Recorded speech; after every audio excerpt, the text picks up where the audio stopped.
Hi friends, welcome to food traveller. അപ്പോൾ നമ്മളിന്ന് വന്നിട്ടുള്ളത് മിക്സ്ചറിൻ്റെ റെസിപ്പിയുമായിട്ടാണ്. അപ്പോൾ എല്ലാവർക്കും വീഡിയോയിലോട്ട് സ്വാഗതം. അപ്പോൾ എങ്ങനെ വളരെ സിമ്പിളായിട്ട് മിക്സ്ചർ ഉണ്ടാക്കാമെന്ന് നമുക്ക് നോക്കാം. അപ്പോൾ നമുക്ക് വീഡിയോയിലോട്ട് കിടക്കാം. അപ്പോൾ അതിന് വേണ്ട ആവശ്യമായ സാധനങ്ങൾ, നമ്മളൊരു 1/2 കിലോ മിക്സ്ചറാണ് ഉണ്ടാക്കാൻ പോകുന്നത്. അപ്പോൾ കടലമാവ് 1/2 കിലോ, കാശ്മീരി ചില്ലി നമ്മൾ കളറിന് വേണ്ടിയാണ് യൂസ് ചെയ്യുന്നത്. ഒരു 2 ടീസ്പൂൺ കാശ്മീരി ചില്ലി. പിന്നെ റെഡ് ചില്ലി, അത് എരിവിന് വേണ്ടിയിട്ടാണ്, ആവശ്യത്തിനനുസരിച്ച് ചേർക്കുക. പിന്നെ അതിന് വേണ്ട കാര്യങ്ങൾ: നിലക്കടല, പൊട്ടുകടല, വേപ്പില, വെളുത്തുള്ളി ഒരു 3 അല്ലി തൊലിയോട് കൂടിയത് വേണം. പിന്നെ കായപ്പൊടി കുറച്ച്, അതേപോലെ മഞ്ഞൾപ്പൊടി, ഉപ്പ്. ഇത്രയുമാണ് ആവശ്യമുള്ള കാര്യങ്ങൾ. അപ്പോൾ നമ്മളിനി ഇതിലോട്ട് ആവശ്യത്തിനുള്ള മുളക് പൊടി 2 ടീസ്പൂൺ, അതുപോലെ തന്നെ മഞ്ഞൾപ്പൊടി കുറച്ച് ഒരു 1/2 ടീസ്പൂണോളം, ഉപ്പ് ആവശ്യത്തിന്. പിന്നെ അതുപോലെ നമ്മളതിലോട്ട് റെഡ് ചില്ലിയും കൂടെ ചേർക്കുന്നുണ്ട്. റെഡ് ചില്ലി നിങ്ങളുടെ എരിവിനനുസരിച്ച്. അതുപോലെ കായപ്പൊടിയും വളരെ കുറച്ചാണ് കായപ്പൊടി ചേർക്കാൻ പാടുള്ളൂ. വളരെ കുറച്ച് കായപ്പൊടിയും കൂടെ ഇടുക. പിന്നെ റെഡ് ചില്ലിയാണ് ഇപ്പോൾ ചേർക്കുന്നത് എരിവിന് ആവശ്യത്തിന് വേണ്ടിയിട്ട്. ഇനി അത് നന്നായിട്ട് മിക്സ് ചെയ്യുക. നമ്മൾ വിസ്ക് ഉപയോഗിച്ചാണ് ഇവിടെ മിക്സ് ചെയ്യുന്നത്. നല്ല രീതിയിൽ തന്നെ, വളരെ നന്നായിട്ട് തന്നെ മിക്സ് ചെയ്യുക. പിന്നെ മിക്സ് ചെയ്ത് വെച്ചിട്ടുള്ള ഇതിൽ നിന്ന് നമുക്ക് ബൂന്തി ഉണ്ടാക്കാൻ വേണ്ടിയിട്ട് അല്പം മാറ്റി വെക്കണം. ഏകദേശം ഒരു 1/4 കപ്പോ അല്ലെങ്കിൽ 1/2 കപ്പോ ആവശ്യത്തിനുള്ള ഇതിന് വേണ്ടിയിട്ട് നമ്മൾ ബൂന്തി ഉണ്ടാക്കാൻ വേണ്ടി മാറ്റി വെക്കുക. ഇനി നമ്മൾ ഇതിലോട്ട് ആവശ്യത്തിന് വെള്ളമൊഴിച്ച് ഒരു കുഴമ്പ് പരുവത്തിലാക്കണം. അതായത് നമ്മൾ ചപ്പാത്തിക്കൊക്കെ കുഴക്കുന്നത് പോലെ കുഴച്ച് സെറ്റാക്കണം. പച്ചവെള്ളത്തിൽ തന്നെ ചെയ്താൽ മതി, ചൂടുവെള്ളം വേണമെന്ന് ആവശ്യമൊന്നുമില്ല. നമ്മൾ ചപ്പാത്തിക്കൊക്കെ കുഴക്കുന്നത് പോലെ കുറച്ച് വെള്ളം ഒഴിച്ചു കൊടുക്കുക. ഒറ്റയടിക്ക് ഒഴിച്ചു കൊടുക്കരുത്, അപ്പോൾ അത് മിക്സ് കൂടിപ്പോയാൽ ഇതാവും. ഈ ഒരു പരുവത്തിലാണ് നമുക്ക് കുഴച്ചെടുക്കേണ്ടത്. ഒരു ചപ്പാത്തി പരുവത്തിൽ മിക്സ് കുഴച്ചെടുക്കുക. ഇനി നമുക്ക് ബൂന്തി തയ്യാറാക്കാനുള്ള മിക്സും കൂടി തയ്യാറാക്കാം. അതിനാവശ്യത്തിന് ഇതുപോലെ തന്നെ ആവശ്യത്തിന് വെള്ളം ഒഴിച്ച് നമ്മൾ ദോശക്കൊക്കെ ഉണ്ടാക്കിയെടുക്കാവുന്ന ഒരു പരുവത്തിലുള്ള പരുവമാണ് നമുക്ക് വേണ്ടത്. ആ ഒരു പരുവത്തിൽ നമുക്ക് തയ്യാറാക്കിയെടുക്കാം. ഈ ഒരു പരുവത്തിലാണ് നമുക്ക് വേണ്ടത്. കൈകൊണ്ട് തന്നെ നല്ലപോലെ മിക്സ് ചെയ്യുക. അതിൽ നല്ലതുപോലെ തന്നെ ഉടച്ചുടച്ച് മിക്സ് ചെയ്യണം.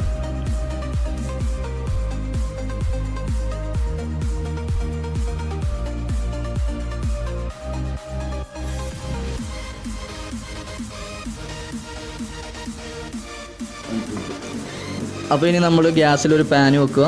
എന്നിട്ട് അതിൽ ആവശ്യത്തിന് എണ്ണ ഒഴിക്കുക. എണ്ണ നിങ്ങളൊക്കെ ആവശ്യത്തിന് ഒഴിക്കുക. നിങ്ങൾ എത്രയാണോ ഉണ്ടാക്കുന്നത് അതിനനുസരിച്ച് എണ്ണ ഒഴിക്കുക.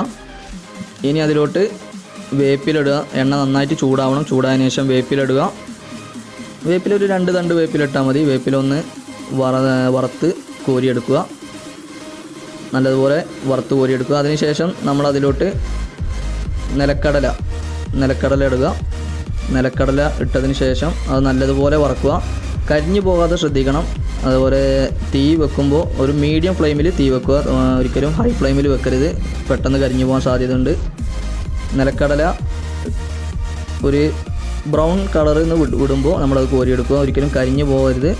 അതിനുശേഷം നമ്മളതിലോട്ട് പൊട്ടുകടല ഇടുക. പൊട്ടുകടലയും അതിൻ്റെ ഒരു പാകം നോക്കുക. പൊട്ടുകടല ഒരു പൊന്തി വരുന്നതാണ് അതിൻ്റെ പാകം. ആ പൊന്തി വരുന്ന പാകത്തിൽ പൊട്ടുകടല ഇടുക.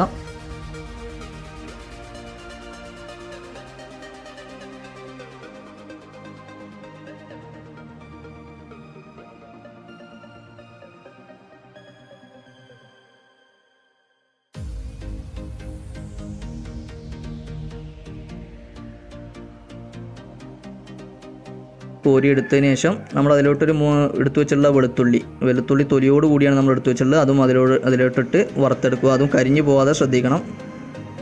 അതിനുശേഷമാണ് നമ്മൾ മിക്സ്ചറിനുള്ള മെയിൻ ഐറ്റം തയ്യാറാക്കേണ്ടത്. അപ്പോൾ അതിലോട്ട് നമുക്ക് കടക്കാം. അതിന് നമ്മൾ, എൻ്റെ നാട്ടിൽ നൂൽപുട്ടിൻ്റെ കുറ്റി എന്ന് പറയും, നൂൽപുട്ട് ഉണ്ടാക്കുക. ചിലയിടത്ത് ഇടിയപ്പം എന്ന് പറയും. അപ്പോൾ അതിൻ്റെ ഇതിലോട്ട് നമ്മൾ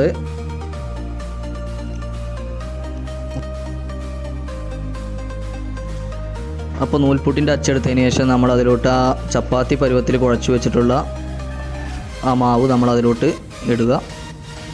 നല്ലതുപോലെ അതിലോട്ട് ഇട്ടതിന് ശേഷം നമ്മൾ ചൂടായിട്ടുള്ള എണ്ണയിലോട്ട് ഇതുപോലെ കറക്കി ഇടുക. ഒരിക്കലും തിക്കായിട്ട് കൂടാൻ അനുവദിക്കരുത്. കറക്കി ഇടുക. പിന്നെ അതുപോലെ ഓവറാക്കിയിട്ടും അതിൽ ഫുള്ളാക്കി ഇടരുത്, കുറച്ചേ ഇടാൻ പാടുള്ളൂ. നല്ലതുപോലെ ചുറ്റിച്ച് വേണം നമ്മൾ ഇടാൻ. അത് ഇട്ടതിന് ശേഷം അത് നല്ലതുപോലെ ഇതായി വരുമ്പോൾ ഒരിക്കലും അത് ഓവറായിട്ട് അതിൽ കൊടുക്കരുത്. അതുപോലെ നമ്മൾ ഫ്ലെയിമും ശ്രദ്ധിക്കണം. ഈ ഒരു പരുവത്തിൽ ഈ കളറിൽ കിട്ടുമ്പോൾ നമ്മളത് കോരിയെടുക്കുക. ഇങ്ങനെയെല്ലാം നമ്മൾ ചെയ്യുക. നെക്സ്റ്റ് നമ്മൾ ഇതിലോട്ട് ബൂന്തിയാണ് ഉണ്ടാക്കാൻ പോകുന്നത്. അപ്പോൾ ബൂന്തിക്ക് വേണ്ടിയിട്ട് ഈ ഒരു ടൈപ്പിലുള്ളൊരു കയ്യിൽ നമ്മൾ എടുക്കണം, അതുപോലെ ഒരു സ്പൂണും. എന്നിട്ട് നമ്മൾ ആ മാവ് അതിൻ്റെ മുകളിലോട്ട് ഒഴിച്ചതിന് ശേഷം അപ്പോൾ ബൂന്തി ഇതുപോലെ ഒരു കയ്യിൽ വെച്ച് നന്നായിട്ട് പ്രസ് ചെയ്തിടുക.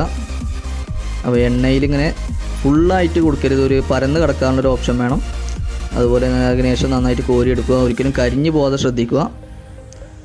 നല്ലതുപോലെ ഇതുപോലെ നല്ലൊരു പാത്രത്തിലോട്ടോ അല്ലെങ്കിൽ അടിയിലൊരു ടിഷ്യൂ പേപ്പറൊക്കെ വെച്ച് കൊടുക്കാൻ പറ്റും. എനിക്കിപ്പോൾ ടിഷ്യൂ കിട്ടാത്തതുകൊണ്ടാണ്. ടിഷ്യൂ ഒക്കെ വെച്ച് കൊടുക്കുകയാണെങ്കിൽ ആ എണ്ണ വലിച്ചെടുത്തോളും.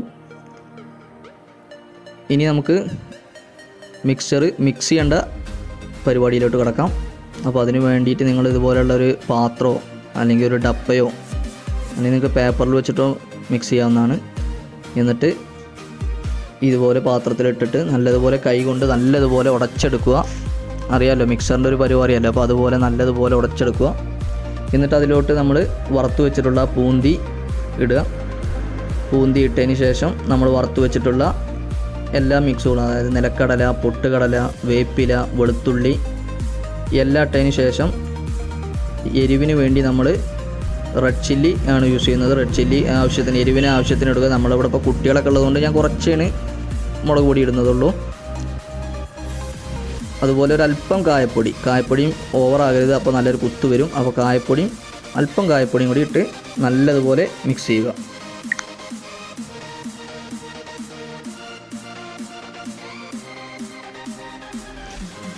അപ്പോൾ ഫ്രണ്ട്സ്, ഫൈനലി ഇതാ നമ്മുടെ മിക്സർ റെഡിയായി കഴിഞ്ഞു. നല്ല സ്വാദിഷ്ടമായ മിക്സറാണ്, കുട്ടികൾക്കൊക്കെ വളരെ ഇഷ്ടപ്പെടും. അപ്പോൾ ഇത്ര സിമ്പിളായിട്ട് നമുക്ക് വീട്ടിൽ തന്നെ ഉണ്ടാക്കാം. അപ്പോൾ എല്ലാവരും ട്രൈ ചെയ്ത് നോക്കുക. ചാനൽ ഇഷ്ടപ്പെട്ടാൽ സബ്സ്ക്രൈബ് ചെയ്യുക, ഷെയർ ചെയ്യുക, കമൻറ്റ് ചെയ്യുക. അപ്പോൾ വീണ്ടും അടുത്ത വീഡിയോയുമായി കാണുന്നവരേക്കും ബായ്.